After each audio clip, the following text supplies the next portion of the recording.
운동을 하나님이 일으키시고 한 시대를 참 바른 방향으로 이끌어 갔음에 분명한 것이 역사적 사실입니다만은 그 이후 종교개혁의 진리가 성경 전체적인 진리를 체계화시키지 못한 거로 또 비진리의 도전은 끊임없이 계속되고 우리 하나님의 택한 백성들의 모임인 이 교회는 또 다시 어려움을 겪게 된다. 그 반동 현상이 경건주의와 합리주의로 나타나고 경건주의 운동은 역사에서 그렇게 그 생명이 길질 않습니다. 인간이 이성을 가지고 있고 진리 체계를 원하기 때문에 그 진리 체계 없는 그 삶 자체를 강조하는 운동은 언제나 잠깐 그 한 시대를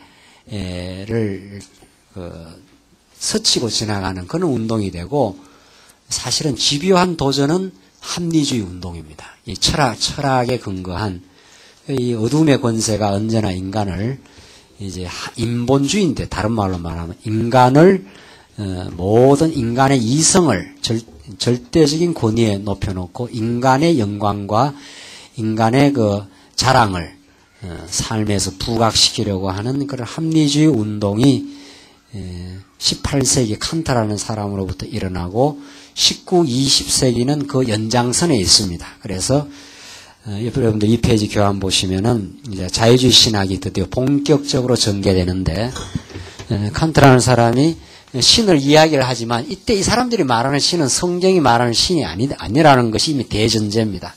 인간이 도덕적인 삶을 살기 위한 요청으로서의 신이라 이것이 칸트가 말했던 신에 대한 이야기입니다. 성경하고는 아무 관계없는. 뭐가 틀려버렸는가 하면은 인간이 도덕을 길과 덕, 길도자 아닙니까? 인간이 스스로 선하고 도덕적으로 살 수 있다는 게 칸트의 주장이에요. 그러니까 성경이 말하는 인간관하고는 하나도 안 맞는 거죠. 성경은 하나님께서 우리를 죄악 가운데 넣어놨기 때문에 스스로 선할 수가 없는 존재다. 사람들 앞에서 선하게 보일 뿐이지 하나님이 보실 때는 하나님의 불꽃 같은 눈으로 우리를 보시면은 다 우리는 죄악된 존재다. 이게 기독교의 그 출발점 아닙니까? 근본 출발점은 하나님 살아계시다는 거고 인간에 대해서 말할 때는 근데 이 인간이 선 의지를 가지고 있다 그래요. 칸트는 선 의지를 가지고 있어서 선할 수 있는 의지가 인간에게 있다는 거예요. 그래서 그렇게 선을 추구하며 살아갈 수 있는 도덕 생활을 끝끝내 할 수 있기 위해서 신이라는 걸 하나 우리 요청을 하자. 신이 존재해 있다. 존재를 말하지 않아요. 존재는 부정해놓고 그냥 신이라는 존재를 하나 요청해야 되겠다. 이 정도지요. 신의 존재라든가 신을 인식할 수 있다라든가 이런 것은 다 부정됩니다. 왜? 지식이라는 신에 대한 지식은 모든 인간의 지식은 경험으로부터 시작되는데 신은 이 경험을 초월해 있지 않는가? 그러니까 이 하나님으로부터의 계시를 인정하지 않습니다.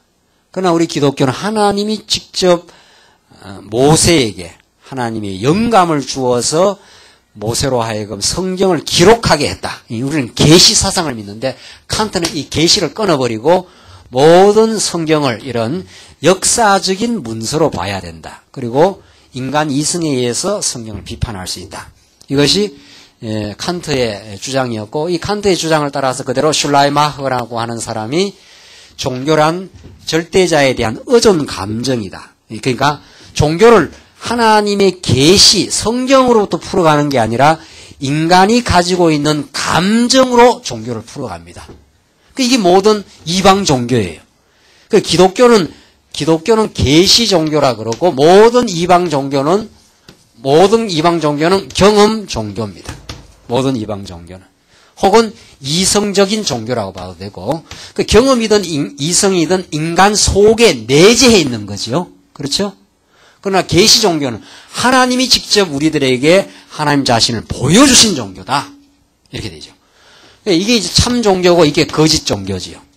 그러니까 슐라이마흐라는 자유주의 신학자가 절대자에 대해서 인간이 뭔가 의존을 하려고 하지 않느냐. 그 의존 감정이 있지 않느냐. 그게 그럴듯한 이야기예요. 그러니까 그걸로 기독교를 설명하는 거. 그러면 무속 종교니 뭐니 다 그 의존하고 하는 감정이 있는 거지요. 어떤 막연한 신에 대해서.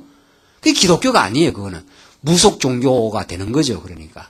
그래서 무속 종교니 자유주의 신학이니 뭐 철학이니 운운하는 사람들이 다 이 한 통속으로 만나요. 그 종교다원주의는 만납니다, 지금. 지금 자유주의 신학이니 가톨릭이니 뭐 무속이니 뭐 할 거 없는 거예요. 다 신이라는 게 막연히 있어서 그 신에게 인간이 의존하려고 그러고 그 신의 복을 좀 받는 거 아니냐 이 말이거든요.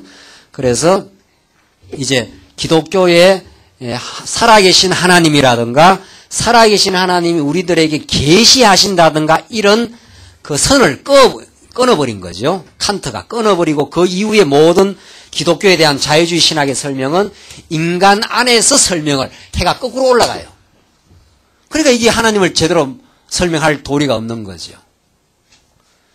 자, 그래서 자유주의 신학이 이렇게 계속 18, 19세기를 지배해 나가면서 20세기까지 이제 넘어옵니다. 20세기 현대교회사가 이제 계속 전개되어 가는데 현대교회사는 칸트의 철학적 논리에 의한 자유주의 신학의 연장과 그 자유주의 신학의 절대적인 지배권 속에 서구라파 신학이 그 전개되어져 간다. 여기에는 이제 성경관과 신존재 증명의 싸움인데, 자, 이제 우리가 말씀 운동을 이제 보십시다.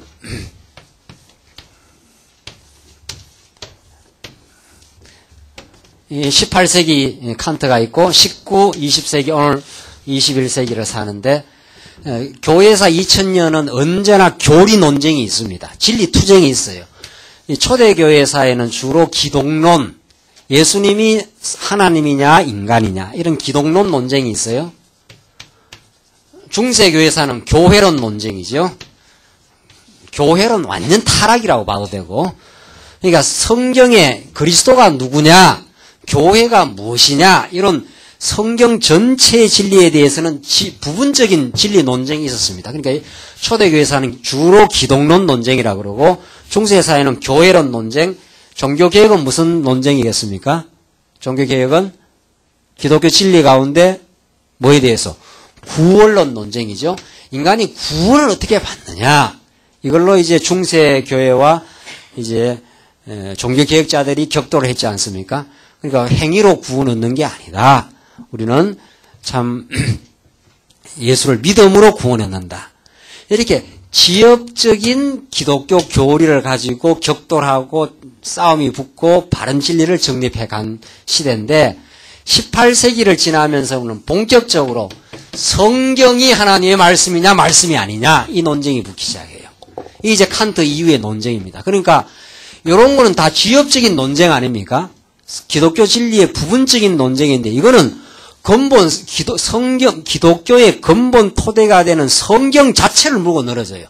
그러니까 이게 이 시대가 지내오면서 어두움의 도전이 가장 지금 거세게 일어나고 있고 여기서 신존재 증명의 문제를 지금 거론하기 시작하죠. 그래서 지금 20세기 오면서 기독교의 어떤 부분을 지금 어둠의 권세가 지금 도전에 들어오는 게 아니, 지금. 그 말씀 운동의 심각성이 여기에 있는 거죠. 전에는 뭐 부분적인 이야기를 가지고 진리 투쟁을 해왔다면은 지금 아예 성경이 하나님의 말씀이냐 아니냐, 말씀이 아니다는 거예요, 이 사람들은. 칸트 이후에. 그러니까 아예 막 기독교를 아주 뿌리채 흔들어 버리는 거죠. 더 나아가서 하나님 존재한다는 것을 증명할 수가 없다.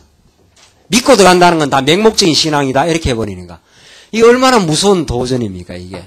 이 도전 앞에 보수신학이 정말 바람 앞에 등불처럼 지금 서 있는 거죠. 그 도전을 지금 받고 있어요. 그러니까 지금 우리가 지금 살고 있는 이 시대에 포스트 모던 철학이라든가 칸트 이후에 거세게 도전에 들어오는 이 사람들의 도전은 기독교의 한 부분을 지금 물고 들어오지 않아요. 아예 기독교를 아주 말살시켜버리려고 하는 성경을 가져가 하나님의 말씀으로 안 보겠다고 하는 아니라고 그 사람들은 막 증명을 해나가요. 앞뒤가 맞지 않지 않느냐 성경에서. 어떤 데는 여호와 이름이 나오고 어떤 데는 엘로힘이 나오고 왜 문서가 다 다르다는 거예요. 내용이. 우리는 하나님이 여호와시다. 우리가 하나님이 엘로힘이니까 우리는 이름이 달라야 되죠. 다른 엘로힘 천지 창조를 할 때는 엘로힘으로 하나님이 등장하고 전능자로 그 다음에는 약속을 이룰 때는 하나님이 여호와라 등장하니까. 그러니까 엘로힘이 여호와다. 우리는 정확하게 맞아떨어지는 거죠. 그 사람들은 여호와 문서, 엘로힘 문서라 해가지고 JEDP 문서가 4개 문서로 성경이 막 되어 있기 때문에 다 성경의 내용이 다르다는 거예요. 통일성이 없다는 거예요.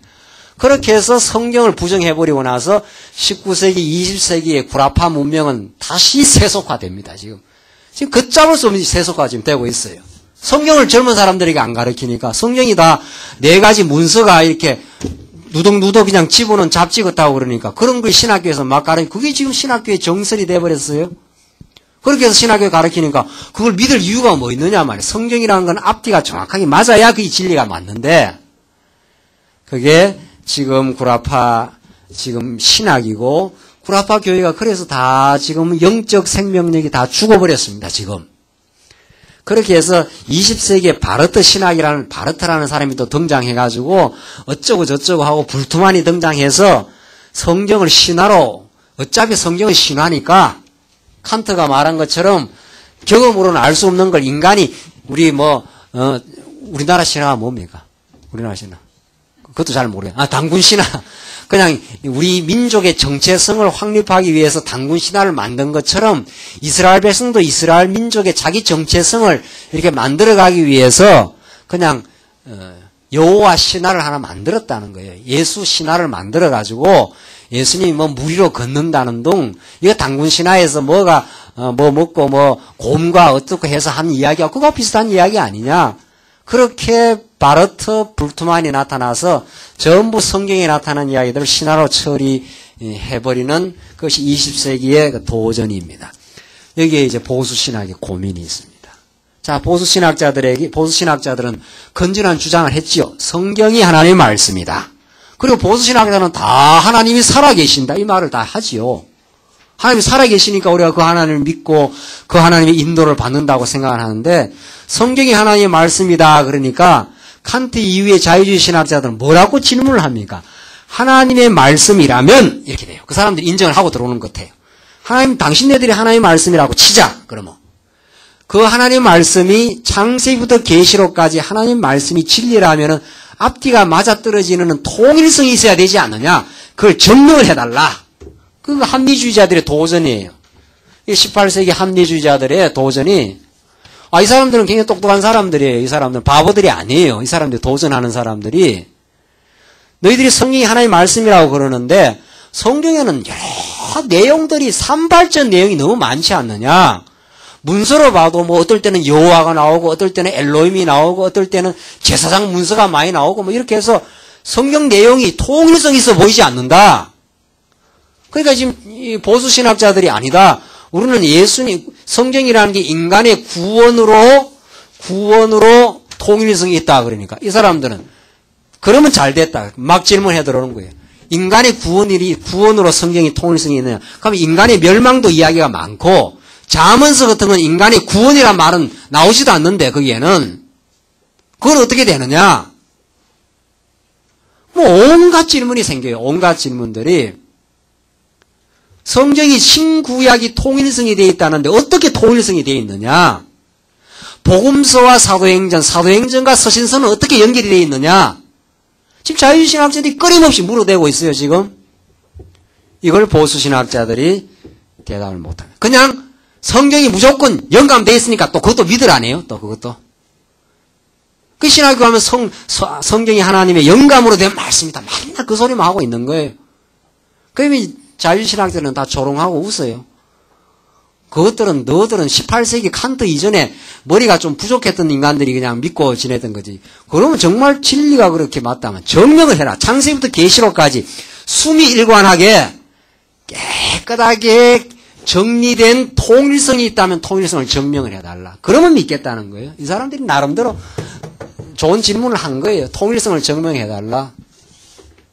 그래서 이른바 성경의 통일성과 다양성, 이게 18세기, 19세기, 20세기까지의 계속 신학의 논쟁점입니다. 성경은 이렇게 겉으로 볼 때는 서신서는 편지글로 되어 있고, 복음서는 역사 형식으로 되어 있고, 또 계시록은 막 그냥 계시의 어떤 그런 형식으로 되어 있는데, 그렇게 다양하게 보이는데, 이게 쫙 연결이 돼가지고 하나의 그냥 아이디어로, 하나의 사상으로 그냥 관통되어 있는 그것이 없다는 거예요. 그 보수신학자들은 이 질문 앞에서 다 고민을 하고, 지금 보수신학에 제가 총신학교 공부할 때도 제가 그 역사서 가르치는 사람한테 혹은 시가서를 가르치는 우리는 역사서와 시가서가 관련이 돼 있지 않았어요? 그래서 시가서 가르치는 사람한테 시가서가 어떻게 돼 있습니까? 시가서하고 역사서 관련은 어떻습니까? 말이 없어요, 대답이. 그 중에 하나 재밌는 부분은 룻기서가 있어요. 룻기서. 사사기, 룻기, 사무엘 상하 있잖아요. 사무엘 상하. 우리는 사사기, 룻기, 사무엘 상하 이거는 전부 후대 학자들이 붙인 이름입니다. 사실은. 창세기니 뭐 출애굽기니 이런 이름들. 그 창세기가 창세기 전체를 대변하는 제목이 될 수 없지요. 창세기라는 건 세상을 창조한다는 기록인데 세상 창조하는 건 1장, 2장밖에 안 돼요. 그 다음부터 얼마나 아브라함 이야기로부터 시작해서 아브라함, 이삭, 야곱, 언약 자손들의 이야기인데 그러니까 제목부터가 벌써 우리는 받아들이지 않아요. 그건 그냥 형식적으로 그냥 쓰고 있는 것뿐이고 지금 뭐 혁명 일어날 게 한두 가지가 아니죠. 룻기도 마찬가지. 룻이 뭐 룻기스의 주인공입니까? 룻이 아니에요. 보아스, 룻 다 중요해요. 나오미. 룻만이 뭐 특별히 주인공이 아니에요. 룻기스의 주인공이. 그렇지 않아요. 보아스 없는 룻은 아무것도 아니거든요. 또 보아스가 오히려 더 중요한 인물로 다 중요하지요. 룻도 중요하고 보아스도 중요하고 나오미도 중요하고 안 중요한 인물이 어디 있습니까? 근데 하필이면 룻기예요. 자, 우리는 하여튼 이제 이런 제목부터 우리는 다 후대, 이건 성경에 붙은 제목이 아니에요. 이거는 후대 학자들이 그냥 붙인 이름이에요. 붙인 이름. 자, 그런데 룻기서가 사사기하고 사무엘 상하. 우리는 룻기서가 통치 언약의 출발 아닙니까? 왕을 준비시키는 거니까. 그러니까 가르치는 역사서를 가르치는 교수가 룻기서가 참 중요한 성경이라고. 이거 짧지만은 그래 뭐 조개 속에 들어있는 이렇게 들어있는 진주라 그래요. 진주. 그러니까 사사기가 조개 껍질 왼쪽 조개 껍질이고 사무엘 상하가 이제 오른쪽 조개 껍질이고 요 안에 이제 진주라는 거예요. 굉장히 재밌는 그 표현 아닙니까?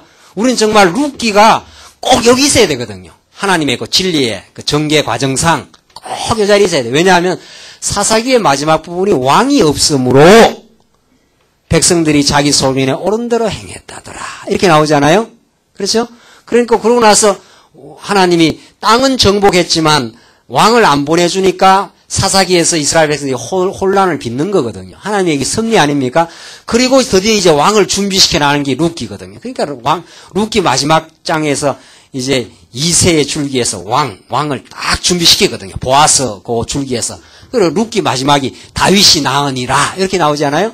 그러니까 룻기하고 사사기, 룻기, 사무엘 상하는 너무도 절묘한 이 연관성이 있는 거죠. 통일성이 있는 거죠. 우리가 볼 때는. 이거 하나만 봐도 우리는 성경을 안 믿을 수가 없어요. 안 믿을 수가. 어떻게 이 기록자도 다르고 한데 이게 어떻게 왕이 없으므로 자기 소견에 옳은 대로 행했다 했는데 딱 룻기서 왕을 준비를 시키느냐 말이죠. 우리는 지금 그렇게 보죠. 저는 그걸 알고 있으니까 조개 껍질 속에 그 진주가 있다 그러니까 저는 뭔가 그런 이야기가 좀 나올란가 싶어서 그 교수님 수업 마시고 쫓아갔죠. 교수님이 이 조개 껍질 속에 그 진주란 말이 무슨 의미입니까? 제가 이렇게 물었죠. 그러니까 좀 아주 고약하죠. 모르는 거 알고 내가 물었으니까. 그 혹시라도 무슨 나는 대답이라도 좀 나올란가 해서. 그러니까 어느 외국 목사가 그럽디다 이러더라고요. 그러면 외국은 그렇게 선망이 대상이 되는 건지 말이죠. 지금 학자들이 다 그래요. 외국 목사가 그런 말을 지나가는 소리를 했다는 거예요. 자기는 무슨 소리인지는 잘 모르겠지만 자오자 뭐 좀 좋은 소리 같다고 해서 소개하는 게 하고 있는 거예요. 자, 우리는 이게 사사기 룻기 통일성이 그냥 한 줄기로 막 빠져나가요. 그냥 한 줄기로 통일성 있게 하나님이 땅 언약을 이루시고 통치 언약을 이루어가기 위해서 룻기를 정확하게 다 여기다 딱 편집까지 시켜놨지 않았어요. 편집도 룻기가 뒤에부터도 안 되지 않아요. 하나님이 한 권 한 권을 영감했을 뿐만 아니라 편집까지도 하나님이 꽉 들어 맞추는 거죠. 그것뿐입니까? 그것뿐이 아니에요. 마태복음이 왜 여기 이 자리에 있어야 돼요? 마태복음이. 이거 한 권 한 권이 전부 다 기가 막힌 일들이죠. 마태, 마가, 누가, 요한복음 이렇게 나가는데 왜 마태복음이 여기 이 자리에 딱 붙어 있어야 되느냐 말이죠. 이 마태, 마가, 누가는 다 각자 쓴 거예요. 각자가. 마태가 마태대로 쓰고 누가는 누가대로 쓰고 요한은 요한대로 쓴 거예요. 하나님의 그 영감을 받아서 쓴 거예요. 그걸 꽉 들어 하나님께서 성경을 꽉 한 권으로 편집시킬 때 이걸 누가 섭리하셨느냐 이거지요. 아브라함과 다윗의 자손 예수 그리스도의 세계라. 마태복음에서. 그러니까 구약 전부 아브라함과 다윗의 자손 예수 그리스도의 세계라 하면서 구약과 신약을 그대로 한 줄기로 잡아나가는 게 마태복음 1장 1절 아닙니까? 이건 뭐 너무 분명하다 말이죠. 하나님께서 마태복음을 이 자리에다 갖다 놓은 것은 그 통일성을 잡아가기 위한 하나님의 그 기가 막힌 섭리였다. 이렇게 맞을 수가 없어요, 성경이. 이 성경을 깨닫고는 이는 하나님이 하신 일이 아니고는 도저히 이룰 수가 없어요. 이렇게 될 수가 없는 거예요. 이런 걸 깨달으면 하나님의 작정대로 우리의 삶의 일거수일투족이 그대로 지금 착착 주도 면밀하게 하나님의 계획대로 진행돼요. 성경이 이런 건 말할 것도 없는 거고, 그래서 우리는 성경의 통일성을 우리는 자신있게, 우리가 대단해서 자신 있는 게 아니라 하나님께서 이걸 깨닫게 하신 거니까, 이 시대에. 이게 지금 역사의 고민이었고, 자유주의 신학의 거센 도전이었고, 보수 신학의 방황과 고민이 여기 있지 않아요? 지금 20세기 말, 21세기 초에. 그 보수 신학들이 자신감이 없는 거예요. 자기는 시가서 전공해서 시가서를 묻고 들어가면은 역사서 물으면, 그건 역사서 교수한테 물으라고. 성경 전체를 다 알고 있어야 시가서를 가르치든지 역사서를 가르치든지 할 거 아니에요. 그러니까 지금 보수 신학자들은 성경을 창세부터 계시록까지 토막 연구 자체를 토막 내요. 나는 역사서 전공, 나는 시가서 전공, 나는 마태복음에 나타난 복음서 전공. 이걸 박사라고 따고 앉아 왔어요. 외국에 가가지고. 마태복음에 얼마 전에는 마태복음에 나타난 상급 문제 이런 게 박사학위 논문이라고요. 그러니까 우리 광야교회 식구들은 박사 지금 막 주렁주렁해요 지금. 그 마태복음 그거 하나 떼가지고 그걸 박사학위라고 따가고 오는 판이니까. 마태복음에 나타난 산상수훈 연구가 얼마 전에 박사학위 또 나왔어요. 안식일 문제. 예, 산상수훈에 나타난 산상수훈이 아니라 저 안식일 문제. 그게 박사학위예요, 그게. 그러나 그 박사라는 거 협사다, 협사. 쪽을 협자. 박사는 두루두루 알아야 박사 아니에요. 두루두루 성경을 전체적으로 알아야 박사가 되지요. 그런데 마태복음 그 안식일 문제 그거 하나로 지금 얼마 전에 박사를 따가왔으니까 어떤 사람은 사사기 삼손 문제로 박사학위를 땄어요. 제가 그 역사서 공부한 사람은. 사사기에 나타난 삼손 이야기로 박사를 땄으니까 뭘 성경을 알겠느냐 말이죠. 이게 지금 신학의 현 주소예요. 제가 그걸 확인하라고 그 돈을 들여가 시간을 들여가 간 거 아니에요, 그걸. 한편으로는 왜 가느냐 하는 사람도 많았어요. 제가 신학에 가니까. 제가 그거 가서 배우려고 간 게 아니에요. 아니다 하는 걸 확인하러. 아니다. 이건 정말.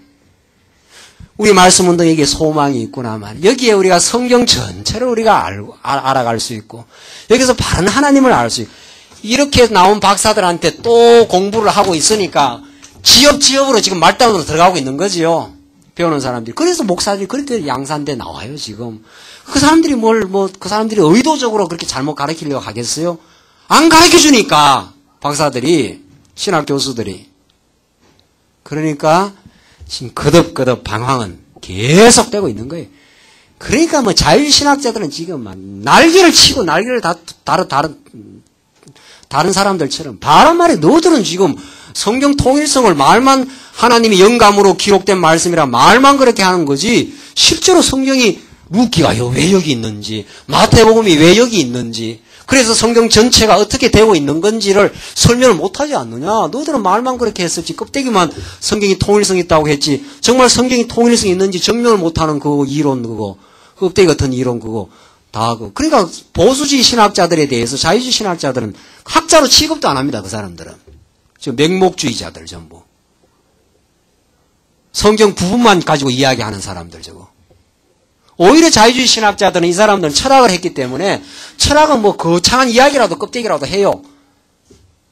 인간이 어떻고 세계 존재가 어떻고 이 사람들은 과학으로 또 무장된 사람들 아니에요? 이 세계의 본질이 어떤지 과학적으로 설명이라도 껍데기라도 그냥 현상적으로도 하고 있어요. 이 사람들은. 그 제일 지금 형편없는 사람들이 보수주의 신학자들. 답 없는 사람들.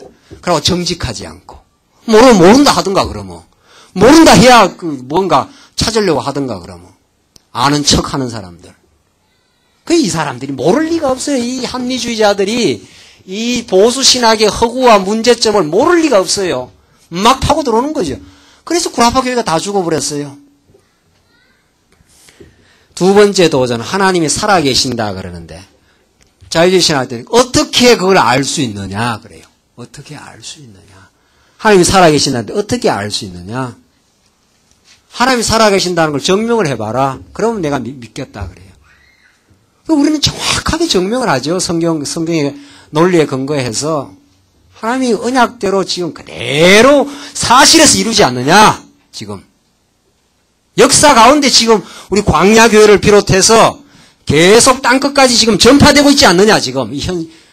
그러니까 극단적인 회의론자들이 아니고는 우리 성경을 그대로 깨닫게, 하나님 물론 택한 백성이 깨닫게 하는 건데, 아예 지금 현실 자체도 부정해버리는 극단적인 회의론자만 아니라면은 성경을 그대로 가르치면 믿어져요, 우리는.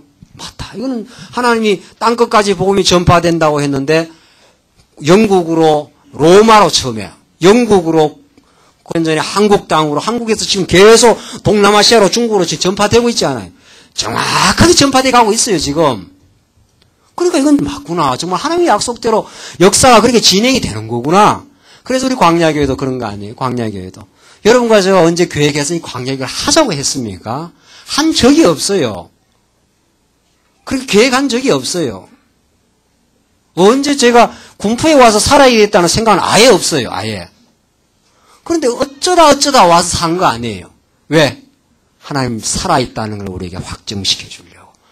하나님의 언약대로 역사를 지금 한국교회의 말씀운동을 지금 일으켜 나가시는 언약의 성취 과정에 하나님의 작정 계획이 있어서 여러분과 저를 여기에 불러 모아셔서, 이야, 이건 하나님이 하신 일이구나. 하나님이 이루어 가실 일이구나. 지금 이루고 계시는 거구나. 이걸 우리를 하여금 더 깊이 깨닫게 하기 위해서, 그래서 우리를 지금 이렇게 불러 모으게 계세요. 그래서 우리는 정확하게 하나님을 알 수 있어요. 분명히 깨닫게 하는 만큼 깊이 깨닫고 확실하게 하나님 살아계심의 그 증명을 받아요, 우리는. 성경의 논리를 통해서. 그래서 이 신존재 증명을 중세 신학에서는, 중세 때는 철학적으로 신존재를 증명했어요. 신존재 증명을. 그러니까 이 사람들은 그래도 똑똑한 사람들이에요. 뭔가 증명을 해야긴 해야 되겠구나. 근데 성경은 모르니까 철학적으로 신존재 증명을 했고, 이 16세기 이후에 보수신학자들은 신존재는 증명하는 게 아니고 믿고 들어가는 거다. 신존재 믿음을 했어요. 이 맹목적 믿음이에요. 그러니까 여기에 도전을 받았고, 우리는 신존재를 성경 논리에 의해서, 성경에 의해서 우리는 증명을 받습니다. 성경에. 그러니까 이것도 아니고 이거예요. 하나님이 존재하신다. 정말 살아계신다. 이 하나님 살아계심을 믿으면 우리의 삶이 아무리 척박하고 어떤 고난 가운데 있어도, 우리가 이 땅 위에서 정말 고난 가운데서 죽어버린다 하더라도 하나님이 영원히 살아계셔서 우리를 영생의 길로 인도해 가신다. 기독교는 하나님이 살아계심을 말해줘야 되지 않아요? 그 논리를 지금 보수신학이 증명을 못하고 고민해요. 두 번째 그 신존재, 하나님 살아계신다는 문제는 이 세상의 죄의 문제를 어떻게 설명할 것이냐. 하나님이 살아계시다고 너희들이 하는데, 자, 질문이 이렇게 들어와요. 이 합리주의자들, 이 자유주의 신학자들, 하나님이 살아계시는데 2차 세계대전은 도대체 이 비극은 어떻게 해서 일어났느냐? 이걸 설명을 해달라. 이 인간의 고통의 문제를 어떻게 설명할 거냐? 정말 하나님이 살아계신다고 볼 수 있느냐? 그 수많은 죄도 없는 유대인들, 또 유대인 성인들은 또 괜찮아요. 그 애기들까지 그냥 가스실로 집어넣은 거 아니에요? 그 유대인 그 문학인들이 정말 하나님 살아계십니까? 이랬어요. 아무 죄도 없는, 이제 죄도 없다는 건 현상적으로 봤을 때, 아기를 안고 가스실로 들어가는 그 현장을 유대인 문학자들이 그 목도를 했어요. 하나님 없다. 이래도 하나님이 있는 거냐? 이런 처참한 일이 세상에서 아무 죄 없는 애를 그렇게 그 가스실로 집어넣어가지고 죽여버리는 이 현실이 지금 일어나고 있지 않아요? 일어나죠, 지금 오늘의 우리 현실에도. 아프가니스탄 보십시오. 이번에 아프가니스탄 전쟁이 일어나고 나서 얼마 전에 그 신문에서 나왔어요. 거기 또 신존재 증명의 문제가 또 나와요. 이래도 신이 있다고 해야 되느냐. 아프가니스탄의 그 사태를 보고. 거기 굶어 죽어 나가고 그 전쟁의 포화 속에서 비참하게 죽어가는 그 고통의 문제를 어떻게 설명을 할 거냐, 당신네들은 살아있다고. 이 죄 문제 아니에요. 죄를 하나님이 허용했느냐 안 했느냐 이 문제. 보호신학도 대답 못해요. 여러분과 저의 지금 갈등과 고민도 그거예요. 지금 아직도 해결되지 않은 게 있다면은 삶의 고통이 있거든요. 삶의 죄가 있어요. 이걸 신학적으로 하나님이 하신 일로 설명을 못하는 만큼 우리는 삶의 고통이 있어요. 왜 내가 이렇게 살아야 되느냐, 왜 이 반복된 죄를 우리가 행해야 되느냐, 이런 문제를 바울이 그걸 로마서에서 7장에서 얼마나 고민을 합니까? 내가 한 마음으로는 하나님의 선을 향하고자 하는 마음이 있지만 내 속에 다른 죄악의 법이 나를 이끌고 가는도다. 바울이 오라 나는 공고한 자라. 그 죄 문제로 다 고민을 하거든요. 자기의 실존적인 죄악의 고민, 또 이 사회 현상에서, 죄악의 현상에서, 이 전쟁의 포화 속에서 비참하게 겪고 있는 죄의 문제를 어떻게 도대체 하나님이 살아있으면 이런 문제가 생길 수 있느냐는 거예요. 이를 설명을 해달라.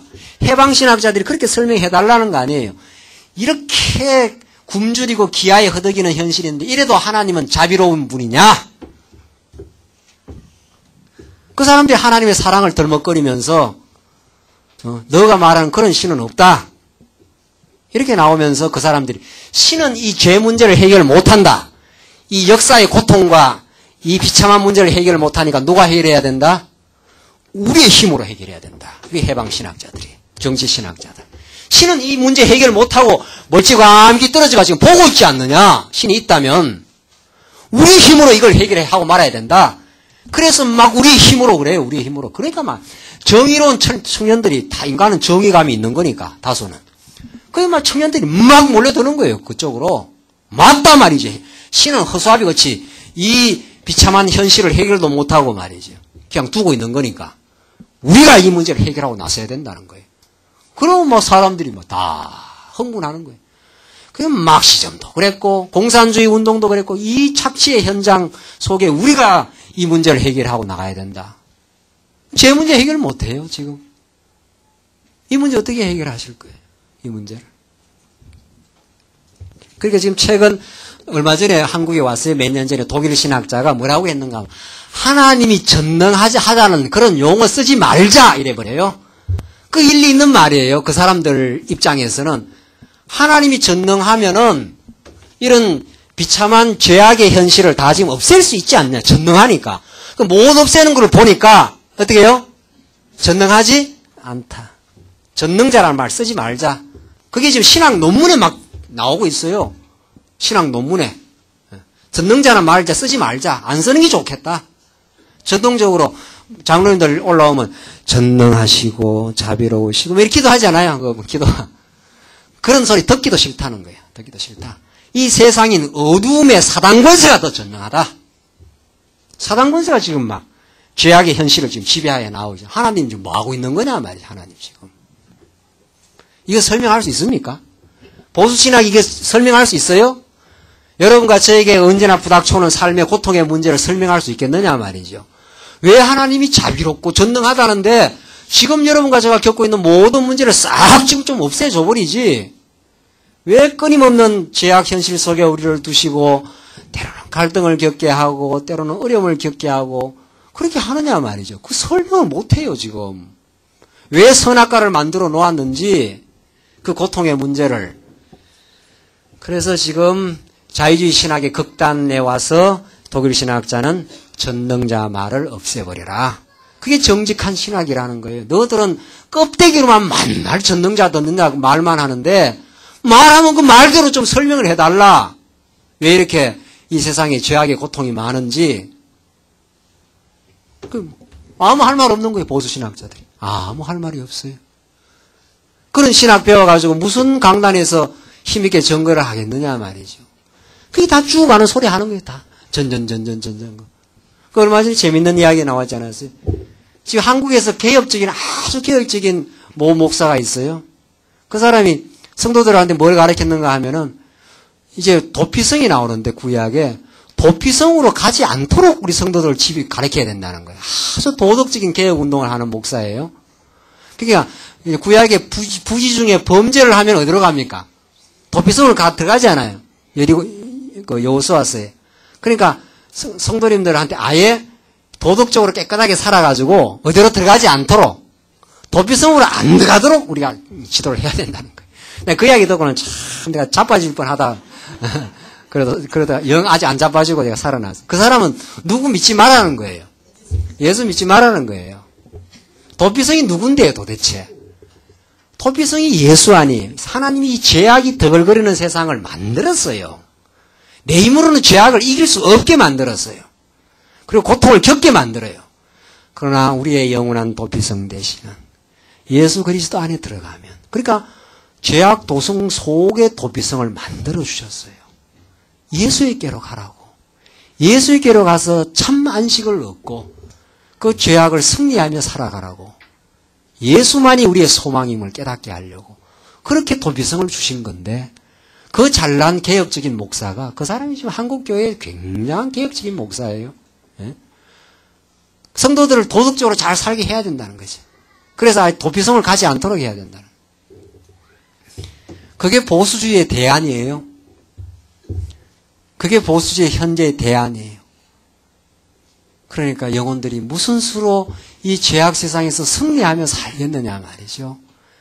그 죄를 이기신, 또 죄악 가운데 가두어 놓고 예수를 우리에게 주신 그 놀랍고 깊은 하나님의 은혜와 긍휼과 사랑, 바울이 깨닫고 깊도다 하나님의 지혜와 지식에 부요하며 하며 그 놀라운 찬송을 터뜨리게 만든 그 로마서와 성경 전체에 나타난 그 복음의 메시지가 없는 한 우리는 이 죄악의 현실을 이길 수가 없어요. 복음이 아니고는. 오늘날 보수신학은 하나님의 살아계심을 죄의 문제와 연관시켜서 증명을 못하고 있습니다. 자, 그러니까 이게 18세기 이후 도전 속에 나타난 19, 20세기인데 19세기 말에 나타난 사람이 니체라는 사람이 드디어 그런 허수아비 같은 신은 죽어 없어져야 한다. 그래서 신을 죽여버린 거예요. 그래서 19세기 말 니체가 1999년에 죽었는데 그 니체가 죽고부터 이제 신은 없는 거예요. 그런 신은 없어. 그래서 니체 이후에 구라파 세계는 신을 이론적으로 죽여버리고 그래서 인간이 문제 해결을 하고 나서야 된다. 그래서 막 속속이 인본주의 신학이 니체 이후에 나온 게 사신신학, 정치신학, 우리 한국에는 민중신학, 다 그런 것들이 신의 이름, 말만 신이지 신은 다 사실은 없애버렸고 인간이 신이 못한 일을 인간이 이 사회개혁을 위해서 나서야 된다. 이게 지금 오늘의 현장입니다. 니체 혹은 미국의 존 듀이 이런 사람들은 전부 신을 다 거부해버렸고 인간의 힘으로 아름다운 민주사회를 건설할 수 있다. 그렇게 지금 완전히 철저하게 세속화되고 지금 한국에는 다 그런 사상이 다 들어와 있고 그게 포스트 모더니즘입니다. 니체, 존 듀이 같은 사람들이 전부 포스트 모더니즘, 인간이 신이 될 수 있다. 신의 역할을 해야 된다는 이야기인데 쉽게 말하면 그 동양 사상이 지금 계속 그들과 발맞춰서 부응하지 않아요? 지금 TV에서는 계속 동양학 도덕경 강론, 지금 요즘에 손자병법인지 뭔지 계속 동양학이 지금 계속 부응되고 있어요. 동양학이 뭡니까? 동양철학이라는 게. 그게 신이 없는 학문 아니에요. 신이 없는 학문.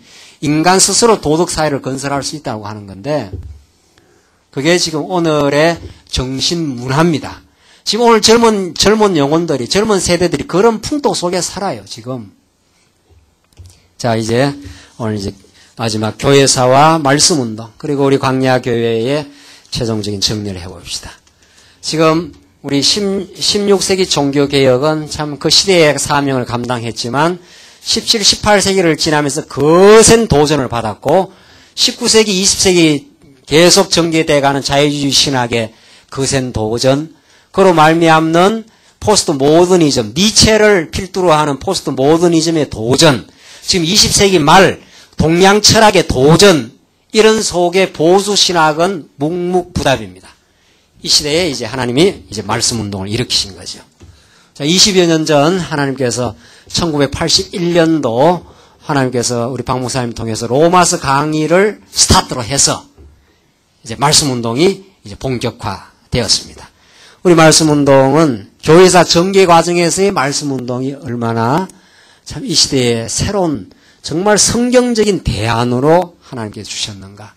이 말씀 운동이 지금 정립하고 더 지금 치밀하게 정립해가는 성경신학이라고 하는 성경이 말하는 언약대로 언약을 신실하게 참으로 전능하셔서 인간을 죄악 가운데 가두어 놓으시기도 하시고 그 죄악 가운데서 우리를 하나님의 능력으로 우리를 의롭게도 하시는 하나님의 살아있는 하나님의 역사를 가르쳐주는 이 진리 운동의 역사를 하나님이 이 2000년 교회사 말기에 1980년도에 하나님이 시작을 했습니다.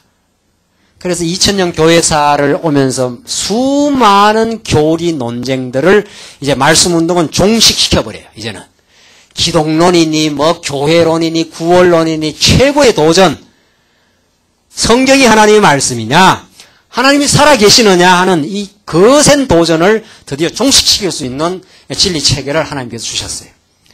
우리는 기독론도 정확하게 정돈하고 교회가 무엇인지도 정확하게 설명을 하고 정말 인간이 구원을 어떻게 받는지도 설명을 하고 더 나아가서 가장 중요한 성경이 왜 하나님의 말씀인지 성경을 통해서 어떤 하나님이 지금 증명되고 있는지 이것을 말씀 운동이 하나님이 일으키신 이 운동을 통해서 지금 정리되고 있는 성경신학이라고 하는 우월성이 여기에 있어요.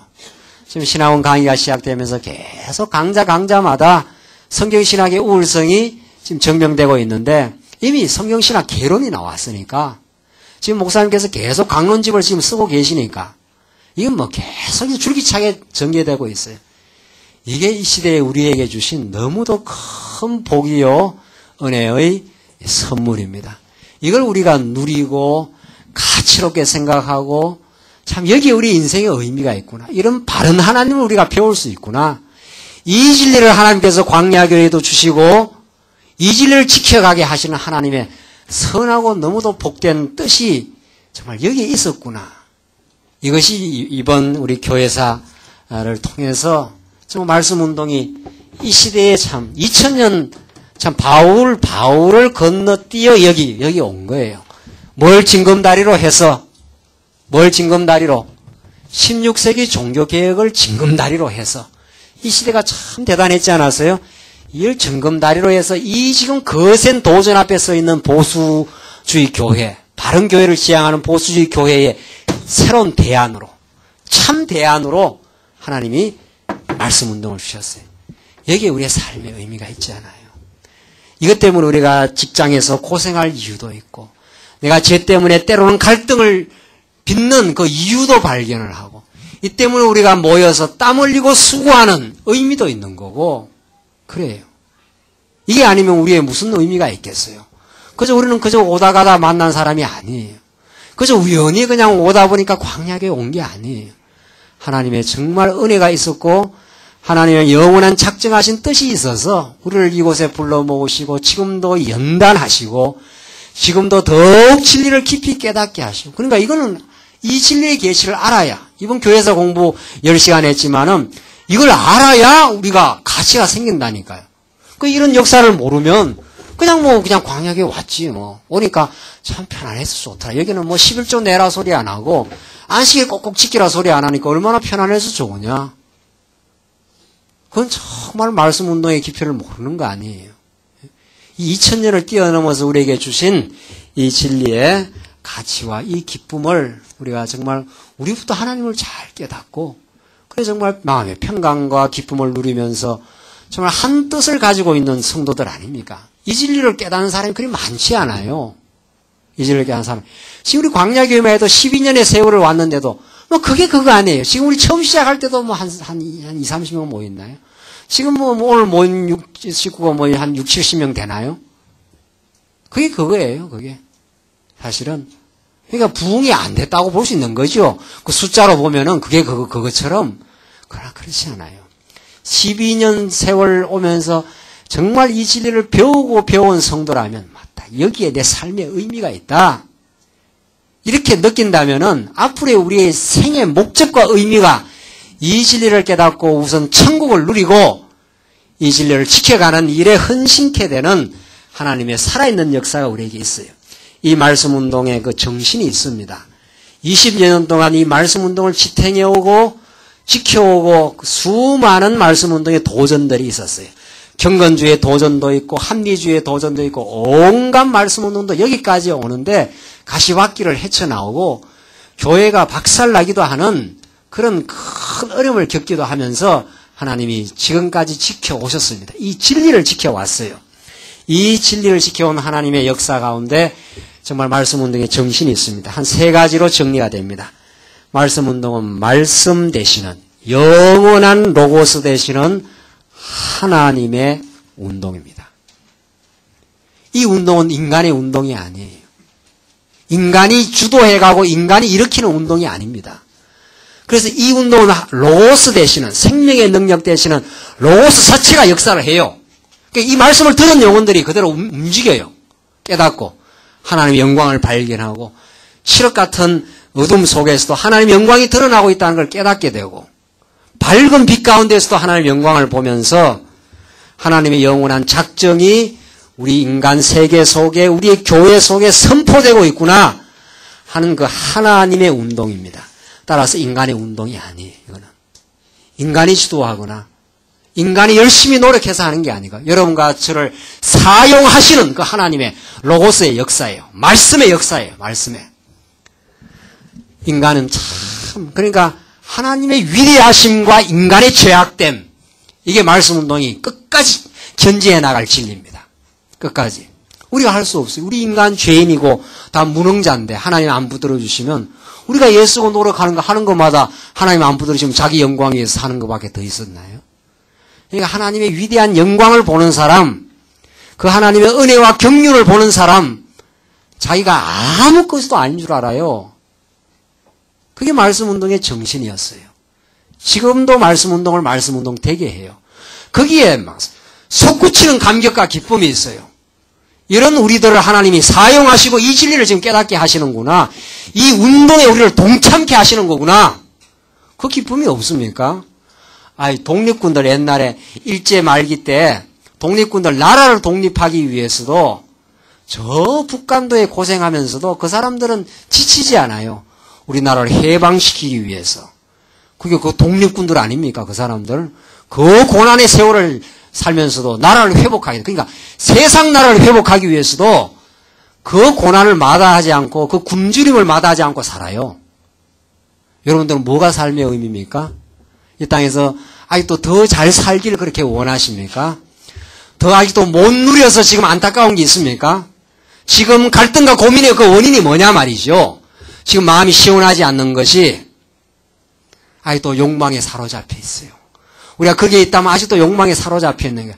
하나님의 영광을 영광으로 봐버린 영혼은, 그 영원한 영광을 봐버린 영혼은 이 땅에서 다 만족해요.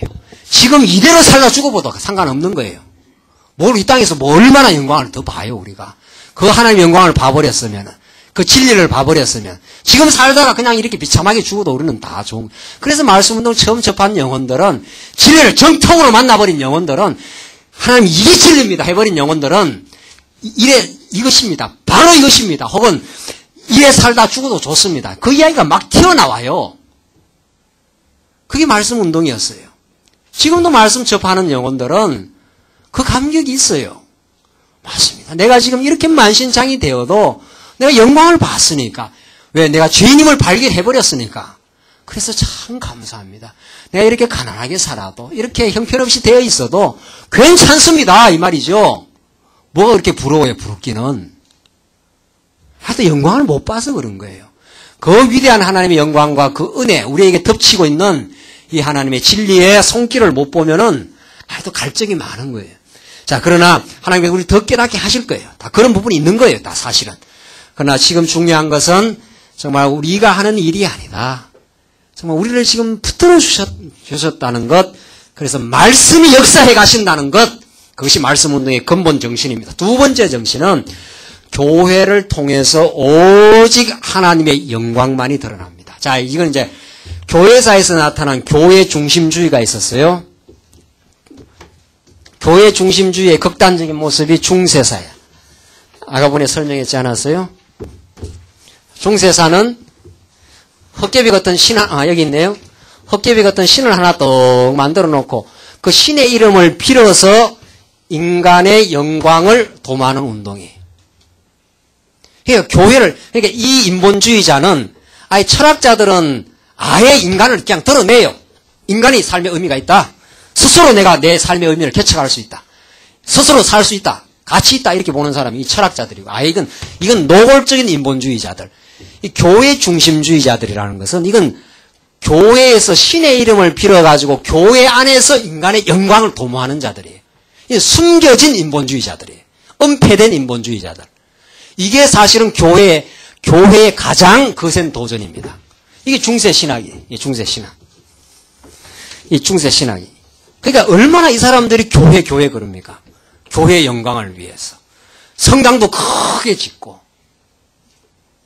그 사람들이 참 하나님의 영광을 위해서 그랬느냐 말이죠. 예수님 당시에 누구하고 격돌을 하느냐 하면은 바리새인과 그대로 격돌을 해요. 예수님이. 한치 애누리 없이 격돌을 해버려요. 타협 없이. 그들과. 그 바리새인들이 뭐예요? 바리새인들이. 그 사람들이 하나님의 영광을 또 위한다네. 그 사람들이. 여러분과 제가 하나님의 영광을 위한다는 말이 얼마나 참 그게 고귀한 말이고, 우리 인생이 하나님의 영광을 위해 산다는 건, 그건 인생의 정말 극치인데, 희락의 극치인데, 인간 존재 가치의 근본인데, 그건 인간이 하는 일이 아니에요. 인간은 다 자기 영광 위해서 살아요. 다 자기 영광 위해서. 하나님이 성령으로 우리를 붙들어 주시면 비로소 우리가 하나님의 영광을 위해서 살게 되죠. 그래서 중세사에 나타난 이 교회 중심주의, 교회 중심주의라는 건 정의를 내리자면 보이는 교회를 통해서, 교회의 실상은 보이는 교회가 아니에요. 여러분과 저는 지금 보이는 이 교회가 진짜 교회가 아닙니다. 이건 드러난 제도적인 교회인데, 목사, 권사, 장로, 이거 중요해요. 다 중요해요. 하나님 배우기 있는데 참 중요한 건데, 더 중요한 건 1차적으로 보이지 않는 교회예요. 머리 대신 그리스도를 중심으로 모인 신령한 모임이에요. 그 모임을 얼마나 우리 소중하게 생각하고, 그것이 아름답게 이루어지는 만큼 제도 교회가 아름답게 되어져 가요. 중요한 건 속 사람이 얼마나 자랐느냐예요. 속 사람이 그 영혼이 하나님을 얼마나 깨달아가고 있느냐. 그게 우리에게 중요해요. 그러면 아름다운 제도는 만들어져요. 그러나 속 사람을 가능하게 하는 진리가 진리대로 선포되지 않으면 속 사람이 안 자라죠. 그러면 껍데기 제도만 생기는 거예요. 그 껍데기 꼭 교회가 교회 중심주의. 이게 숨겨진 인본주의. 그것을 말씀운동은 폭로를 해버려요. 예수님은 그 바리새인들과 정면으로 충돌해갖고 폭로시켜버려요. 이 위선자들아. 너희들이 정말 하나님의 영광을 위하느냐? 아니다. 너희들 속에 욕망이 가득 차 있지 않느냐?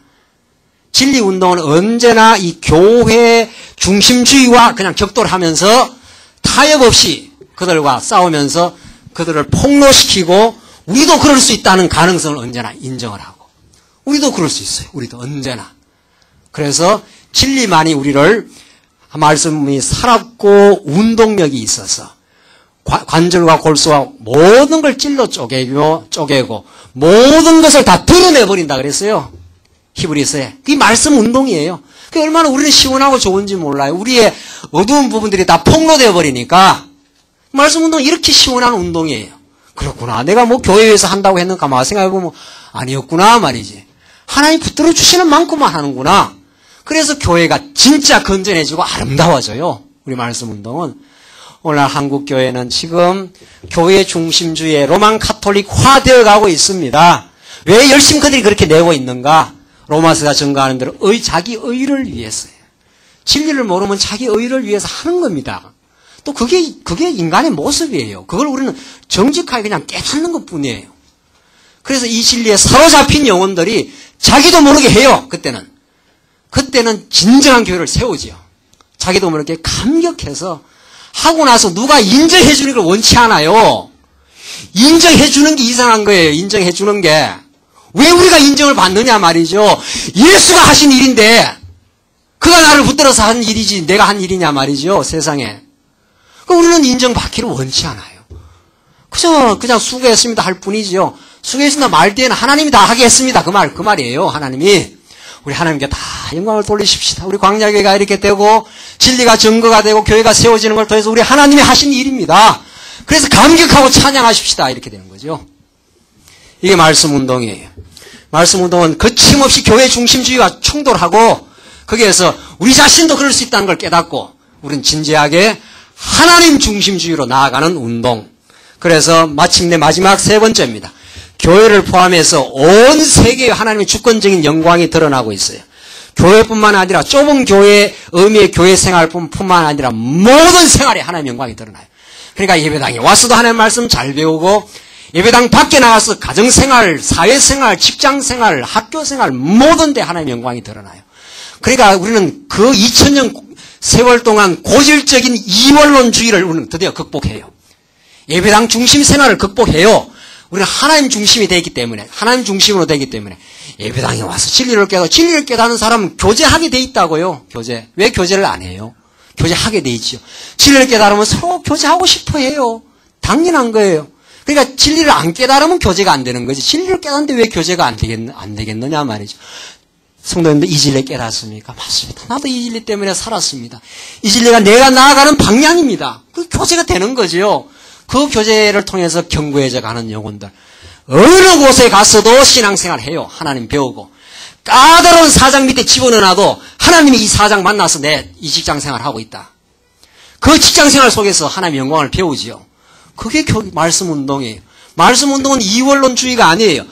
영원한 일원론주의예요. 영원한 하나님을 발견하기 때문에 어디에 가서도 하나님의 놀라운 섭리를 느끼고 하나님을 경외하는 삶을 살아가요. 우리는 비로소 그때라야 균형 잡힌 신앙생활, 참된 신앙생활을 우리는 해갈 수 있습니다. 이런 말씀운동의 정신이 말씀운동을 지금까지 끌어왔고 이 말씀운동의 일환으로 광야교회가 섰어요. 지금 하나님의 놀라운 예수님의 약속의 말씀이 지금 이 시대에 하나님이 말씀을 일으킨 거 아니에요. 말씀을 일으켜서 말씀을 증거하기 위해서 그 말씀을 듣는 영혼들이 지금 모여서 광야교회가 됐어요. 그래서 이 천국을 누려요. 이 진리를 깨달음이 천국이고 진리를 깨달은 영혼들이 만나서 서로 사귀고 교제하는 게 천국이에요. 사랑하는 성도님들, 이 광야교회의 진정한 의미와 그 행복이 여기에 있습니다. 이 진리를 깨닫고 이 진리와 뜻을 같이 하는 영혼들이 함께 진지하게 우리는 이야기하기를 바라요. 내 자신의 죄악의 문제를 정직하게 고백하기를 바라고 그래서 서로 죄악이 있어도 다 예수님이 우리를 덮으셨다는 걸 아니까 맞습니다. 우리는 다 미숙하고 허물 많은 백성이지만 예수님이 우리를 다 용서하셨습니다. 다 용서해서 우리를 덮어서 우리를 인도해 가십니다. 그런 천국을 하나님께서 우리 지금은 부족하지만 전진해요. 그 천국을 향해서 지금 계속해서 우리를 가게 하시고 이 진리 잘 지켜가라고 우리에게 하나님께서 명령의 언어를 주십니다. 그 명령을 하고 있어요. 사도 바울이 내가 이 진리 잘 지켜라. 디모데후서에 그렇게 말씀했지 않았어요? 그 명령이 우리에게 준 명령이에요. 오늘 이 언약 성지사의 이 진리를 깨달아. 정말 이 진리의 가치를 아는 영혼들은 땀 흘려 수고해. 이 교회를 통해서 영광을 얻으려는 사람들이 아니라 이 교회에서 하나님의 영광을 바라보고 내 땀과 수고를 기꺼이 던지며 살는 자기를 지불해버리는 지불하고 나서 너무도 감격해하는 인정받기를 거부하는 하나님만 인정되기를 오직 하나님의 영광만이 선포되기를 바라는 그런 참으로 순수하고 아름다운 교회에 대한 꿈이 우리에게 있습니다. 사랑하는 성도님들, 이 꿈이 없습니까? 이 꿈을 함께 공감을 하신다면은 우리는 광야교회 성도로서 정말 하나님이 행하시는 그 일을 바라보는 광야교회 성도로서의 진정한 의미가 있습니다. 이번 교회사 공부가 우리들에게 이 바른 깊은 진리의 깨달음을 주기를 바라고 우리에게